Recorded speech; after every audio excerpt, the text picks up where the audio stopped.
తెలుగువారి #1 choice Telugu matrimony. Karnataka రాజకీయాల్లో high drama కొనసాగుతోంది. సీఎం మార్పుపై ఊహాగానాలు కొనసాగుతున్నాయి. డిప్యూటీ సీఎం డీకే శివకుమార్ కి వెంటనే సీఎం పదవి ఇవ్వాలని డిమాండ్ చేస్తూ ఆయన వర్గీయులు హైకమాండ్ పై మరింత ఒత్తిడి పెంచారు. నిన్న 10 మంది ఎమ్మెల్యేలు ఢిల్లీకి చేరుకోగా తాజాగా మరో 10 మంది ఎమ్మెల్యేలు వాళ్లతో జత కలిశారు. సీఎం సిద్ధరామయ్య 2.5 ఏళ్లు సీఎం పదవిలో ఉన్నారని ముందుగా చెప్పినట్టుగా ఈ 2.5 ఏళ్లు డీకేకే అవకాశం ఇవ్వాలని విజ్ఞప్తి చేస్తున్నారు. 20 మంది డీకే వర్గం ఎమ్మెల్యేలు కాంగ్రెస్ అధ్యక్షుడు మల్లికార్జున ఖర్గేను కలిశారు. అయితే తానే 5 ఏళ్ల పాటు సీఎంగా ఉంటానని సిద్ధరామయ్య స్పష్టం చేస్తున్నారు. హైకమాండ్ నిర్ణయానికి కట్టుబడి ఉంటానని తెలిపారు. సీఎం పదవిపై చెరో 2.5 ఏళ్ల అగ్రిమెంట్ డీకేతో ఎక్కడా లేదంటున్నారు. సిద్ధరామయ్య డీకే శివకుమార్ ఆధిపత్య పోరు కాంగ్రెస్ హైకమాండ్కి ఇప్పుడు పెద్ద తలనొప్పిగా మారింది. పీసీసీ అధ్యక్ష పదవిలో తానే శాశ్వతంగా కొనసాగటం సాధ్యం కాదన్నారు డీకే శివకుమార్. కర్ణాటకలో కాంగ్రెస్ పార్టీ అధికారంలోకి రావడంలో డీకే శివకుమార్ కీలకంగా వ్యవహరించారని ఖర్గేతో చెప్పారు డీకే మద్దతుదారులు. కర్ణాటక పవర్ షేరింగ్ పై అధిష్టానం నిర్ణయం కోసం ఉత్కంఠగా ఎదురుచూస్తోంది డీకే శివకుమార్ వర్గం.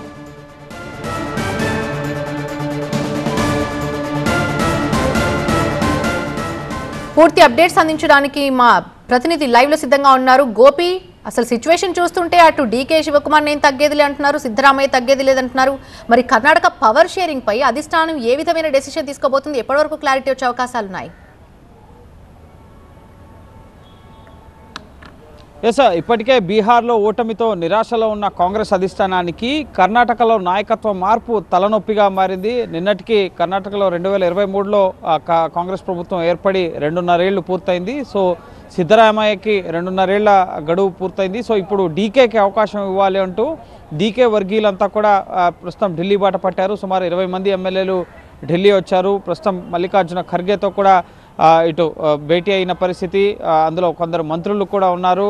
ఇటు రవి గణేష్గా, అలాగే ఇటు శరత్ కూడా, ఈ విధంగా అనేక మంది ప్రస్తుతం డీకేకి అవకాశం ఇవ్వాలి. కర్ణాటక గెలుపులో డీకే చాలా కీలక పాత్ర పోషించారు. సో ఆయనకి ముఖ్యమంత్రి బాధ్యతలు అప్పగించాలి అని చెప్పి డీకే వర్గీయులంతా ఢిల్లీ వచ్చి ఖర్గేని కోరుతున్న పరిస్థితి. మరోపక్క సిద్ధరామయ్య మరోసారి స్పష్టం చేశారు, కాసేపటి క్రితమే తానే కర్ణాటక ముఖ్యమంత్రిగా కొనసాగుతాను, వచ్చే బడ్జెట్ను కూడా తానే ప్రవేశపెడతాను, సో ఇందులో ఎటువంటి మార్పు లేదు, మంత్రివర్గ విస్తరణ కోసం నేను ఖర్గేని కలిశాను, దానిపై అధిష్టానం త్వరలోనే నిర్ణయం తీసుకోబోతుందన్న విషయాన్ని మరోపక్క సిద్ధరామయ్య స్పష్టం చేస్తున్నారు.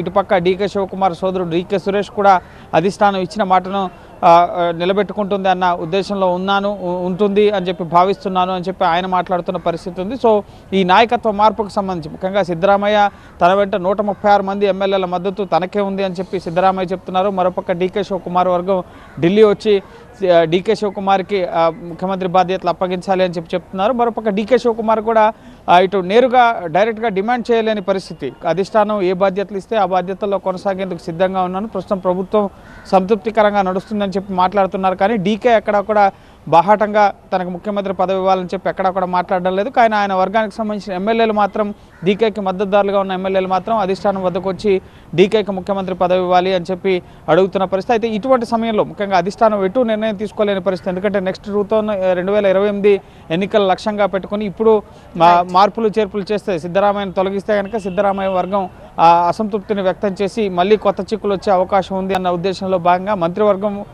పునర్వ్యవస్థీకరణ వైపు దృష్టి సారించాలా లేక ముఖ్యమంత్రిని మార్చాలా అన్న ఆలోచనలో ప్రస్తుతం ఒక సంశయంలో ప్రస్తుతం అధిష్టానం ఉన్న పరిస్థితి. అందుకే ఈ అంశానికి సంబంధించి ఎక్కడా కూడా స్పందించట్లేదు. కాసేపటి క్రితమే సిద్ధరామయ్య మరోసారి తానే ముఖ్యమంత్రిగా కొనసాగుతాను, 5 ఏళ్ల పాటు తానే ఉంటాను అని చెప్పి చెప్తున్న పరిస్థితి ఉంది. డీకే శివకుమార్ వర్గం మాత్రం మార్పును కోరుకుంటున్నారు. 2.5 ఏళ్లు అన్న షేరింగ్లో భాగంగా మొదట అవగాహన జరిగింది అన్న ఉద్దేశంలో వాళ్ళు ఉన్నారు. కానీ అధిష్టానం మాత్రం ఇప్పటి వరకు ఈ కర్ణాటక నాటకీయ పరిణామాలపై, ముఖ్యంగా నాయకత్వం మార్పుపై ఎక్కడా కూడా బాహాటంగా స్పందించట్లేదు. చూడాలి మరి ముఖ్యమంత్రి మార్పు, నాయకత్వ మార్పు ఉంటుందా లేక మంత్రివర్గ పునర్వ్యవస్థీకరణతో ఈ కర్ణాటకలో ఉన్న ఈ నాటకీయ పరిణామాలకు చెక్ పడుతుందా, అధిష్టానం ఏం చేయబోతుందని మనం వేచి చూడాలి. Right, thank you Gopi, thanks for the updates.